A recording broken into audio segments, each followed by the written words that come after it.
Assalamualaikum, selamat pagi anak-anak. Bagaimana kabar kalian hari ini? Tentu baik kan? Pada video kali ini, Pak Reza akan menerangkan berbagai macam wujud benda beserta sifat-sifat wujud benda tersebut dan perubahan wujud bendanya.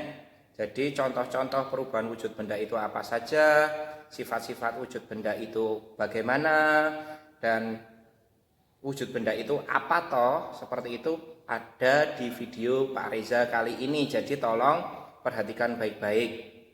Jangan lupa kalian siapkan alat tulisnya untuk mencatat apa saja yang penting, apa saja yang Pak Reza terangkan di dalam video Pak Reza kali ini. Ya, langsung saja kita belajar tentang perubahan wujud benda. Langsung saja kita ke videonya ya anak-anak. Semangat pagi, semangat belajar, tetap semangat walaupun dalam keadaan pandemi ataupun belajar di rumah. Tetap semangat ya anak-anak. Langsung saja kita ke videonya. Wujud benda dan perubahannya. Tema 6, subtema 3, SD Muhammadiyah Sleman. Jadi di sini pelajaran ilmu pengetahuan alam tema 6 subtema 3 tentang wujud benda dan perubahannya. Macam-macam wujud benda dan sifatnya. Ingat, yang kita bahas adalah wujud, bukan bentuk. Wujud benda ada 3 macam. Yang pertama adalah wujud benda padat.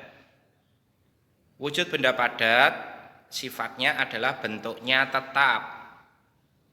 2, volumenya tetap. Nah, di sini Pak Reza terangkan dulu contoh benda padat adalah kayak pensil, penghapus, ballpoint, kayu, logam, kayak gitu. Jadi pensil tersebut kalau dipindah di mana saja insya Allah bentuknya tetap kan anak-anak. Nah, itulah yang dimaksud bentuknya tetap. Volumenya juga insya Allah tetap kalau benda padat. Nomor 2, benda cair. Benda cair contohnya adalah air, terus macam-macam. Pokoknya yang benda cair. Contoh yang paling sering kita lihat adalah air. Air minum, air mineral, air atau air laut, air sungai, seperti itu. Keringat, itu benda cair. Sifatnya adalah bentuk sesuai wadah. Jadi bentuknya sesuai wadah, bukan bentuknya berubah-ubah ya, tapi bentuknya sesuai wadah. 2, volumenya tetap. Contoh, volumenya tetap ini jika kita beli bensin 1 liter, bensin itu di dalam botol itu 1 liter. Nanti kita tuang di dalam tangki motor kita juga pastinya akan 1 liter. Jadi volumenya tetap. Benda cair dapat meresap melalui celah-celah kecil, yaitu biasa disebut kapilaritas. Jadi seumpamanya kita celupkan ujung kain, maka nanti airnya itu akan merambat naik. Benda cair itu akan merambat naik melalui celah-celah kecil pada kain. Itulah yang disebut kapilaritas atau proses meresapnya air pada celah-celah kecil. Selanjutnya, air dapat mengalir dari tempat tinggi ke tempat yang rendah. Selanjutnya, ini sebenarnya agak salah yang paling akhir ini, menekan ke segala arah. Tapi di ujian nasional ini sering tetap menjadi jawaban yang benar. Jadi wujud benda cair adalah menekan ke segala arah. Ciri-ciri benda cair adalah menekan ke segala arah, walaupun kenyataannya tidak. Jadi air menekan ke segala arah. Selanjutnya ada satu lagi yang belum Pak Reza tulis adalah permukaan air yang tenang, permukaan zat cair yang tenang akan selalu datar. Permukaan air yang tenang, permukaan zat cair yang tenang akan selalu datar. Selanjutnya, wujud benda yang ketiga, wujud benda gas. Contohnya apa Pak Reza? Oksigen, karbon dioksida, udara, asap, terus dan lain-lain. Angin, seperti itu wujud benda gas itu. Nah, ciri-cirinya apa? Sifatnya apa? Bentuk tidak tetap. Jadi bentuknya bisa berubah-ubah nek gas itu. 2. Volume juga tidak tetap. Jadi volume gas itu kadang bisa berubah-ubah sendiri. Contoh adalah kita meniup balon. Balon udah besar terus kalian tali. Dan kalian pastikan balon itu tidak ada yang bocor. Kalian diamkan 1 malam saja, insya Allah balonnya akan mengecil. Padahal tidak ada udara yang keluar. Padahal tidak ada yang bocor juga. Nah, itulah yang disebut volume tidak tetap. Jadi volumenya kadang berubah, bisa menyusut, bisa memuai. Kayak pelajaran kemarin itu, penyusutan dan pemuaian. Jadi benda gas itu dapat menyusut atau dapat memuai. Selanjutnya, benda gas menempati ruang atau menyebar ke seluruh ruangan. Mohon maaf Pak Reza jelaskannya agak jorok ya anak-anak. Pak Reza jelaskannya adalah ketika kalian kentut. Ketika kalian kentut, keluarnya cuma sedikit sekali, mak, bes. Tapi baunya itu dapat mencapai seluruh ruangan atau menempati ruangan atau menyebar ke seluruh ruangan. Itulah benda gas. Jadi itu benda gas. Jadi kalau kita kentutnya itu cuma dikit, walaupun cuma dikit mak bes, tapi baunya itu bisa menyebar atau menempati ke seluruh ruangan. Itulah hebatnya benda gas. Selanjutnya, menekan ke segala arah. Nah, kalau benda gas ini benar, dia menekan ke segala arah. Contoh tadi, mohon maaf lagi, contohnya agak jorok. Ketika kalian kentut tadi itu, kalian kentut mak bes, tapi kentut itu ada di bawah padahal. Tapi baunya, gas kentutnya itu bisa sampai ke hidung kalian, bisa sampai ke hidung teman kalian yang ada di belakang ataupun di paling depan. Jadi gas itu dapat menekan ke segala arah. Beda dengan air, walaupun di penjelasan Pak Reza tadi bilang air itu dapat menekan ke segala arah, tapi sebenarnya buktinya air itu tidak bisa menekan ke segala arah. Tapi kenapa Pak Reza tulis air itu dapat menekan segala arah? Karena di dalam ujian nasional air itu tetap masih dituliskan dapat menekan segala arah. Jadi tetap Pak Reza tuliskan supaya kalian betul saat di ujian nasional. Selanjutnya, udara atau benda gas itu mengalir dari tekanan tinggi ke tekanan rendah. Seperti itu, itulah sifat-sifat benda gas. Macam-macam perubahan wujud benda.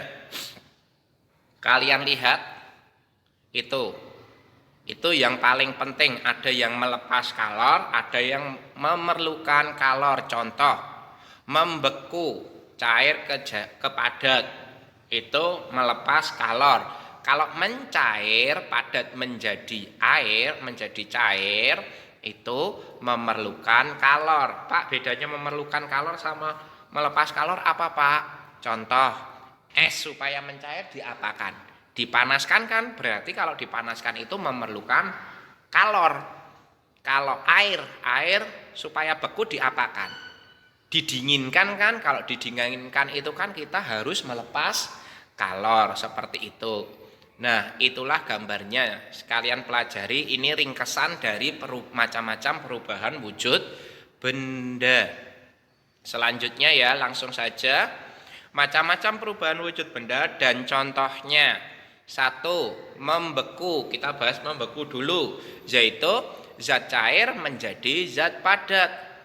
Wujud benda cair menjadi wujud benda padat. Contohnya apa Pak Reza? Membuat es batu, membuat es krim. 2. Pembuatan agar-agar. Jadi pembuatan agar-agar itu kan pertamanya cair tuh, agar-agarnya bubuk agar-agar dicampur dengan air, digodok, direbus, Terus nanti kalau sudah selesai didinginkan, akhirnya air yang itu akan mengental menjadi agar-agar. Itu juga proses pembekuan. Nomor 3, penyemenan. Nyemen atau penyemenan, nyemen tembok seperti itu. Semennya pertamanya lembek, terus setelah kering itu akan menjadi keras. Nah, itulah disebut pembekuan. Proses membatik atau menempelnya malam pada kain itu juga proses pembekuan. Proses mematri atau pensoldiran itu juga pembekuan. Selanjutnya pengaspalan jalan itu juga proses pembekuan. Selanjutnya mencair. Mencair adalah perubahan wujud benda dari padat menjadi wujud benda cair. Contohnya menyiapkan malam untuk membatik. Jadi malam itu pertamanya, malam itu adalah tinta untuk membatik. Malam itu pertamanya kayak lilin kayak gitu. Jadi padat, dikasih ke wajan kecilnya itu dipanaskan supaya malamnya atau lilinnya itu tadi mencair. Nah, itu menyiapkan malam untuk membatik. 2, membuat kopi dengan gula. Jadi proses melarutnya kopi, proses melarutnya gula di dalam air panas itu adalah mencair. Nomor 3, menggoreng menggunakan mentega. Nah, mentega pertamanya kan padat itu untuk menggoreng di atas wajan. Nah, menteganya itu akan mencair. Nah, itulah disebut proses mencair.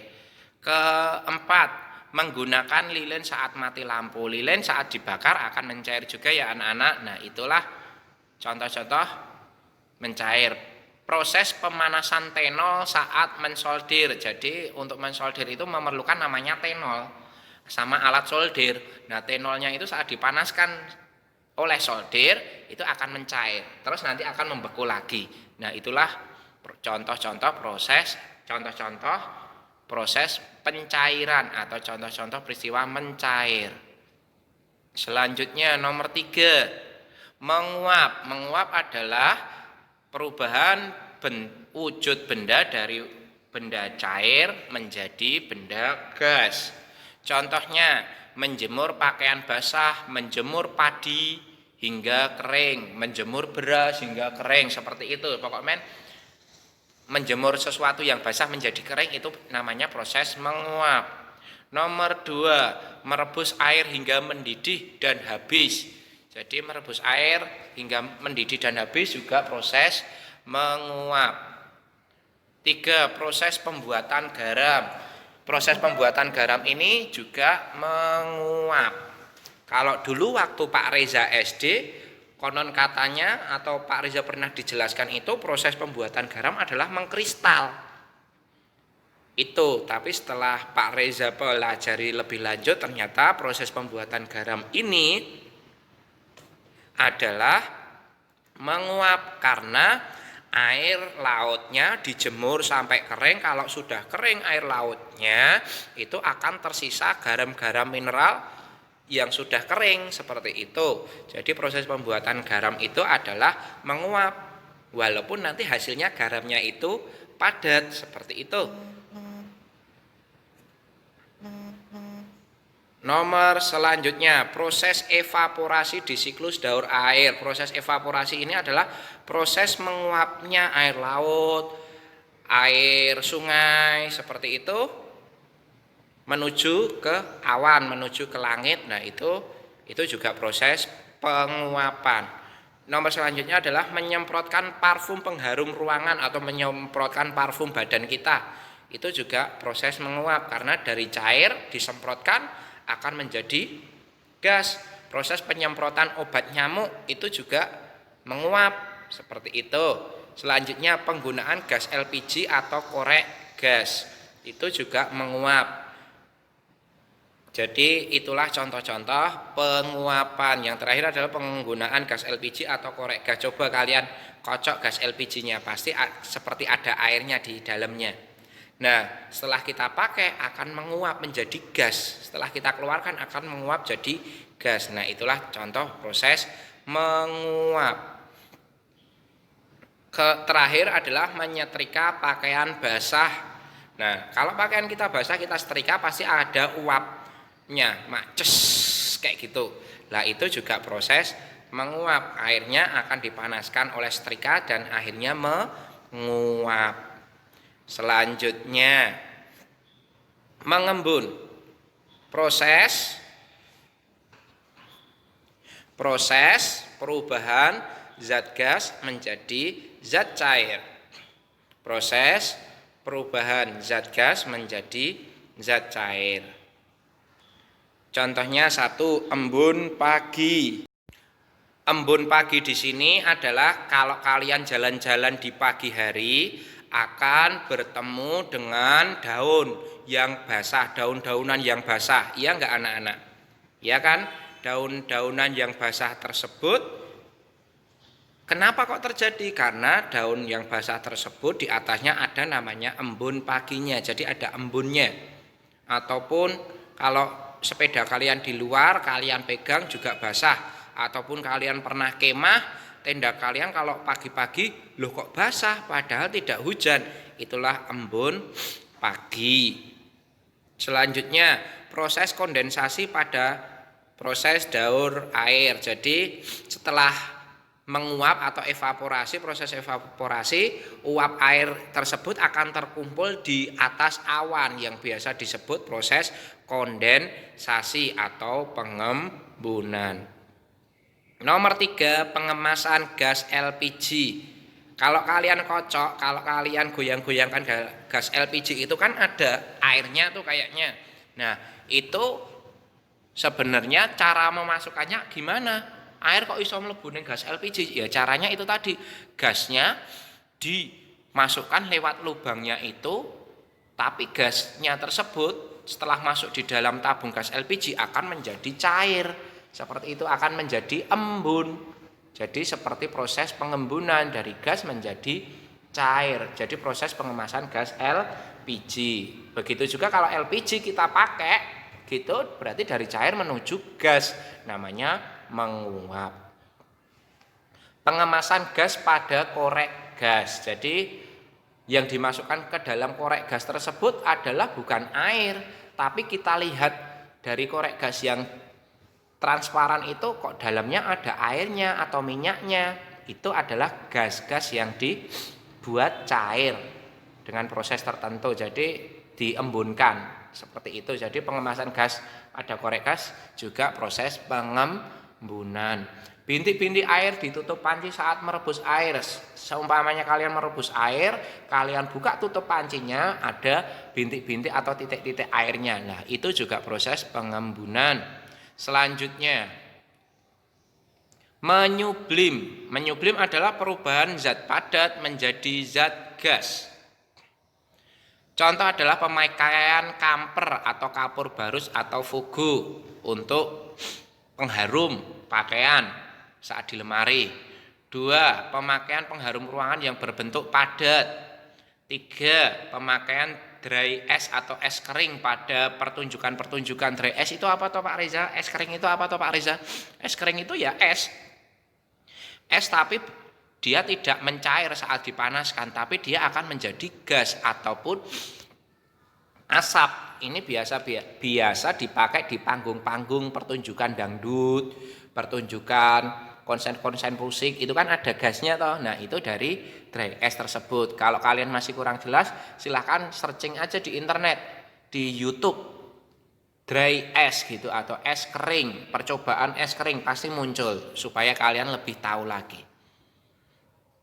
Selanjutnya, mengkristal atau proses perubahan zat gas menjadi zat padat. Contohnya pembentukan bunga es pada lemari es. Kalau kalian beli lemari es 1 pintu yang baru, terus kalian tancap ke stop kontaknya, terus di freezernya itu kalian puter sampai 0 derajat, freezernya pertama nggak ada bunga esnya. Tapi setelah kalian tutup, kalian tunggu sampai 3 hari kayak gitu kalian buka lagi, ujuk-ujuk kok freezernya ada bunga esnya ya. Nah itulah proses namanya mengkristal atau menghablur. Nama lainnya menghablur. Mengkristal itu nama lainnya menghablur. Benda gas menjadi benda padat. Selanjutnya pembentukan dry ice atau es kering. Seperti itu. Selanjutnya proses perubahan mencair terus membeku. Ada juga proses perubahan gabungan. Apa saja Pak Reza? 1. Pencetakan perhiasan emas. Jadi pembentukan perhiasan emas, mencetak cincin, mencetak kalung, itu dicetak ya dari emas yang emas pertamanya padat, dipanaskan menjadi cair, terus nanti didiamkan akan menjadi padat lagi, berarti mencair, membeku. Selanjutnya proses pembuatan lilin. Lilin pertamanya juga bentuknya cuma kotak kayak gitu. Terus nanti biar bisa tercetak jadi panjang kayak gitu ya lilinnya dicairkan dulu. Dicairkan terus dibentuk menjadi sebuah bentuk, ada yang angka 2, 1, 3, 4, 5 seperti itu. Lilin ultah itu. Nah, itu dibentuk di suatu cetakan. Akhirnya nanti lilin yang mencair itu akan membeku lagi. Selanjutnya pencetakan alat-alat logam. Selanjutnya penyepuhan logam atau penyepuhan emas itu juga mencair, membeku. Penyepuhan itu adalah pelapisan lagi, pelapisan cincinnya bundamu atau mamahmu yang sudah tidak bagus lagi, emasnya sudah mulai pudar, akan dilapisi emas lagi dengan emas yang cair, nanti terus dikeringkan akan menjadi emasnya beku lagi. Seperti itu namanya penyepuhan logam. Proses pematrian atau pensolderan. Jadi tenol yang kena solder akan mencair, terus yang tenol mencair tersebut akan membeku kembali. Selanjutnya proses menguap dan mengembun. Jadi gabungan proses menguap dan mengembun.